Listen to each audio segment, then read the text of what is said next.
11 years ago, I was deemed psychiatrically disabled. I had crippling agoraphobia. I wouldn't leave my house even to check the mail. I wouldn't open a single door for weeks at a time. I was in the throes of my first severe psychotic episode, one that would last almost 2 years, that got me involuntarily hospitalized for the first time. And I had recently been diagnosed with CPTSD, aka complex trauma, which came with all the fixins. The night terrors, night sweats, panic attacks, flashbacks. As you can imagine, my life was fairly difficult. Now, psychiatric disability, much like any other disability, severely impairs a person's ability to function in their daily life. Things that I was able to do before were either much more challenging or not possible anymore.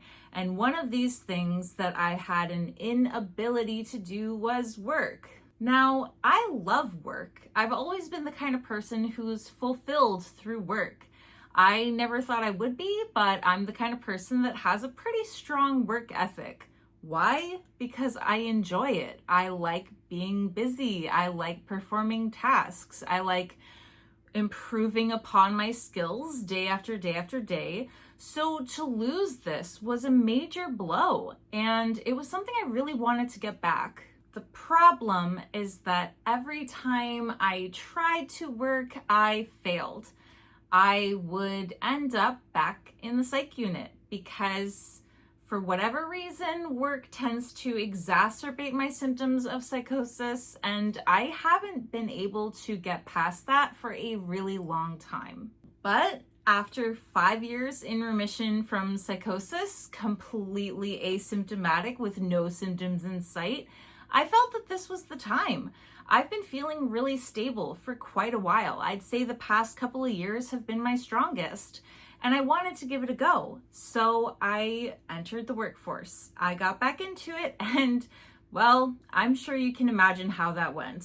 Although I love my job, and although I plan on keeping it, I can't really help that after my first couple of weeks, I did start having hallucinations again. So let's unpack this. Let's talk about how major life changes like work or anything else can trigger psychosis. Before we get started, I would just like to throw out a trigger warning to say that the subject of psychosis in and of itself is a sensitive subject that may at times be difficult to talk about. So if at any point during today's video I say anything that may be triggering or upsetting to you, you are more than welcome to leave. Also, a disclaimer to say that I am not a mental health care professional and I am in no way qualified to give any advice, medical, psychiatric, or otherwise.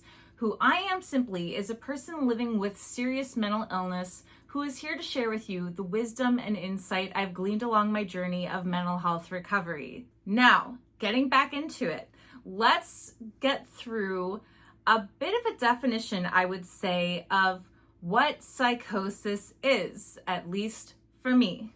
Psychosis is a spectrum, and this means that everybody falls somewhere on this spectrum.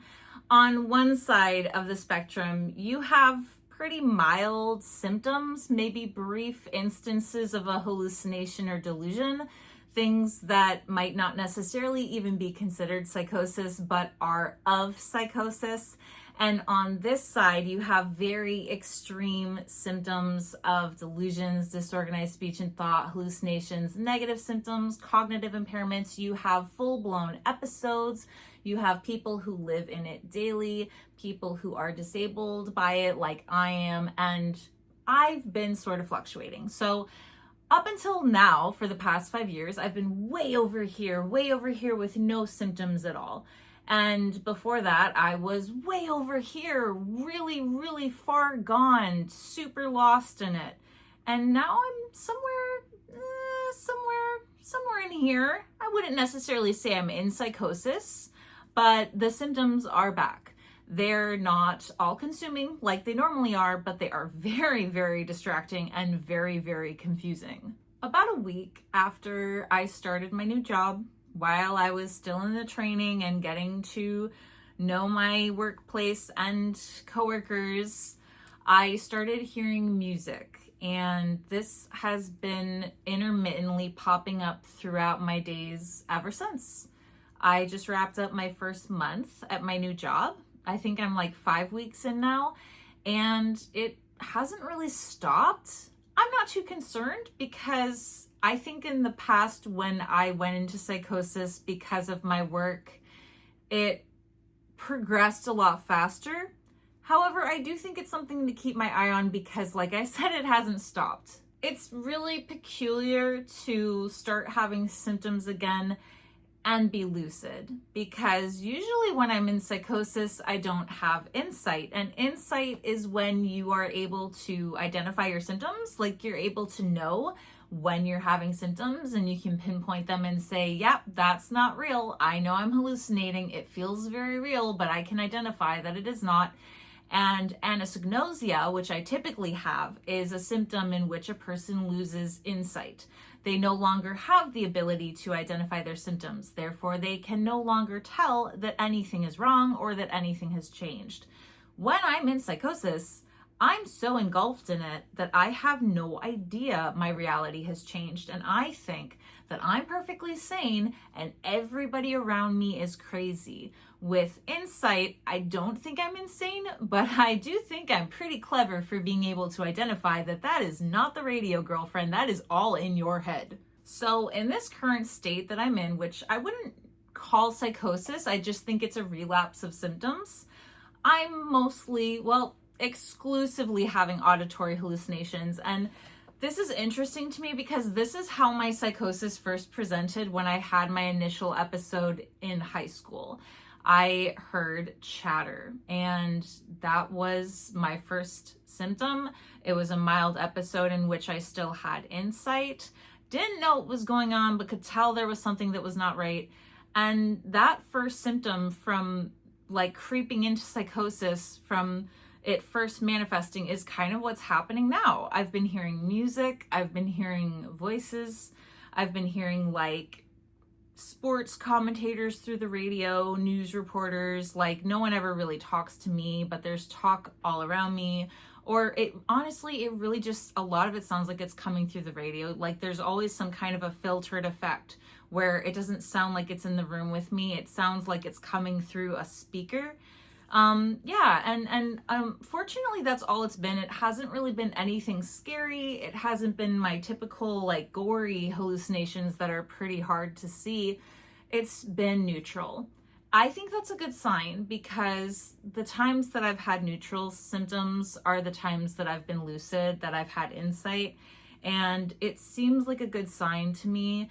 I think if things were darker, or if they were very heavily delusional, that would be a cause for concern. Fortunately, this doesn't happen that often. Another reason I'm not too concerned is because it's not daily. It's so sparse that I keep thinking it's over. But then like a couple days go by and it happens again. And I realize, oh, no, we're still in this. I think it'll fade though. I'm hoping that it just gradually goes away to the point where I don't even notice it's gone. I just realize one day it's been a while since I've heard anything. That would be ideal. I have an appointment coming up with my prescriber and I will be talking to her about this. I've been with her for years and she's a godsend. I've talked about Nikki Boehner in my videos before and I cannot plug her enough. I've had people comment like, go Nikki, because dude, she is that awesome. I swear to God, Nikki Boehner saved my life. First person to ever get me stable on medication. First person to get through to me. She kicked me in the ass and got me in gear. Boy, howdy, she is amazing. So I'm looking forward to seeing Nikki. I mean, I'll finally have some news for her, honestly. I've been stable for so long that we really just check in and there's nothing to adjust. So, hey, maybe this will be exciting. Maybe we'll have something to do for a change. Nonetheless, I'm managing, I'm coping. I'm incredibly grateful that it's just this, that it's mild hallucinations, neutral hallucinations. I have insight. It's not daily. It's every couple of days.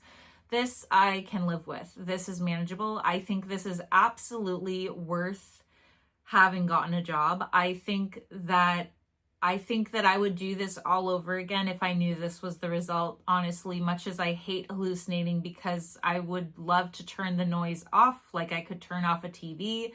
This you can't turn off, you just got to ride it out.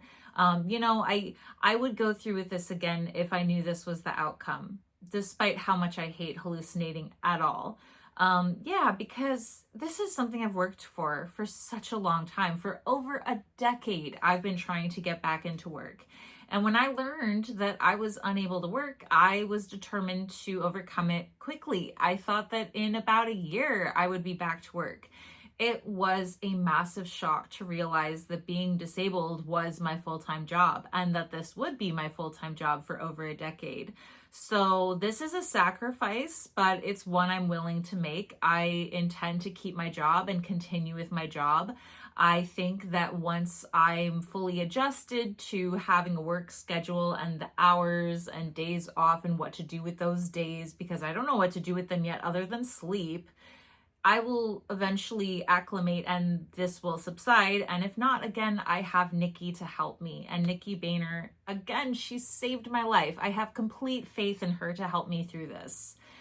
It's just that I don't want to live like this anymore. Like I like working and I have a really solid work ethic. In the 5 weeks that I've been back at work, I have flourished. And my fiance, John, has told me that I've grown immensely, just like skyrocketed in this time. And it's something that was missing in my life. A lot of people in the time that I was disabled would say, "You're so lucky that you don't have to work." And there's such a huge distinction between have to and able to. I was not able to. I wanted to. I really badly wanted to. And it was a slap in the face every time someone would say something like that to me. Or every time someone would say, "Why don't you just get a job?" Or "You don't seem disabled." And it's like, hey, buddy, I'm trying. I'm doing my best. I am putting in so much fucking work that you can't see. This is a privilege. And people take for granted every day how much it really means to disabled people to be able to work. I think honestly that a lot of people in my position, maybe not everyone, but a lot of people in my position who are disabled for a long time and want to work, it is an honor to work. It is a privilege to work.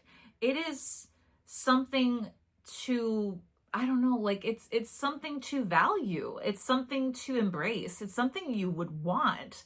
I've wanted this for a very long time, and I've noticed very quickly at work that I actually put in a lot more effort than the people around me, in part because they take for granted this luxury. I know a lot of people don't think work is a luxury, and I'm sure there are plenty of people who, they probably don't agree with me because they've had terrible work experiences. I've had terrible work experiences. I have worked. I've had some fucking terrible jobs, but the ability, that is a fucking privilege. So what is my job? I work in the deli at a grocery store, and this is the perfect job for me. I could see myself doing this for the rest of my life. Before I became disabled, I used to think this was a stupid job. Like, I used to think people who work in a grocery store, like on minimum wage their entire lives, are really sad people. But you know what? This is just a-okay by me. I could easily see myself doing this for the rest of my life and be fulfilled. I don't care what the pay is. I care that I have great managers and great coworkers, and I like what I do, and I'm good at what I do, and it's the right pace for me, and it's the right fit for me. I don't want some super ambitious, giant, exciting thing. I used to want a piercing career. I was in the piercing industry as an apprentice, and it was very abusive, very toxic. I don't want that path anymore. I want something simple and chill, because my life is fulfilled both at work and outside of work. I used to think that work was where people got their purpose, but you know what? Work is where I fill my time. Work is where I push myself to grow, but it's not my entire life. And I'm seeing now that I had been looking at work all wrong before disability. And after disability, I see now that work it's an aspect of my life that fulfills me. It is not my entire life. It is also not something to be taken for granted. Work is an aspect of my life that fills me, that makes me whole, that I had been missing for a very long time, that I'm very grateful to have. So yeah, I'd say it's worth the hallucinations. I'll take the hallucinations over being disabled. I'm not necessarily not disabled. I don't think I'm like abled. I definitely will live with serious mental illness the rest of my life. My brain is permanently broken in that regard, but I'm managing today, and with accommodations, I can thrive. I had assistance from a job counselor through an agency that works with people with mental illness. She helped me get my job and facilitate interviews and stuff and whatnot. Like, she was a really huge help. This is something that I'm proud of and I'm grateful for. So I think I've said enough about all there is to do with jobs. Finally, before I sign off, I do have one last update for all of you. Hopefully this is the last of my major life updates, because there have been quite a few by now.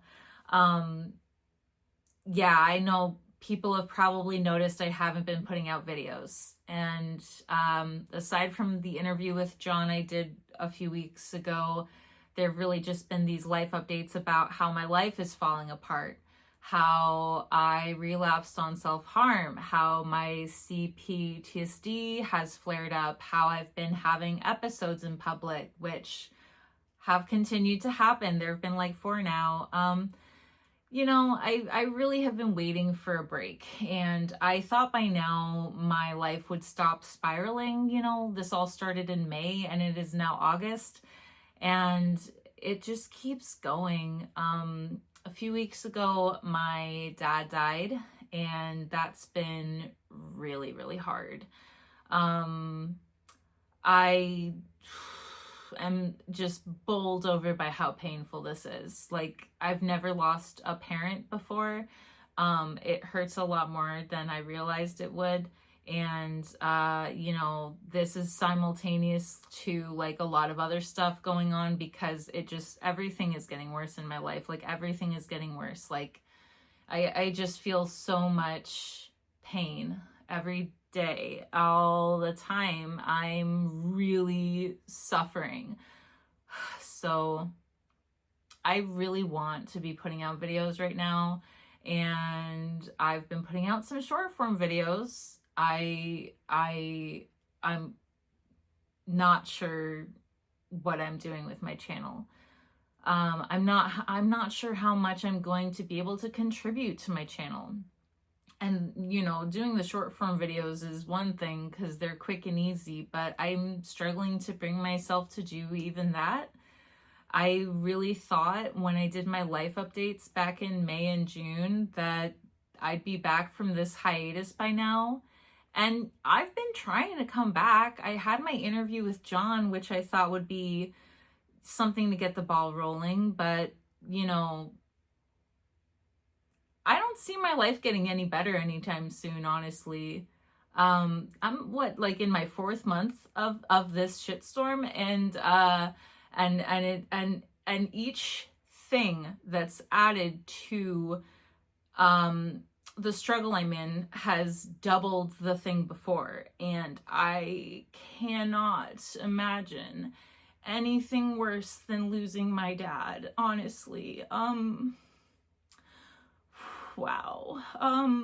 It's just really fucking hard. So I know I normally say that I put out videos every Thursday/Friday. I don't know when I'm going to put out my next video. And I'm not going to push myself because I've been trying to, but I just am in too much pain. So maybe I'll see you in a couple of weeks. Maybe I'll see you in a month. But right now I'm just trying to be okay. So close your eyes.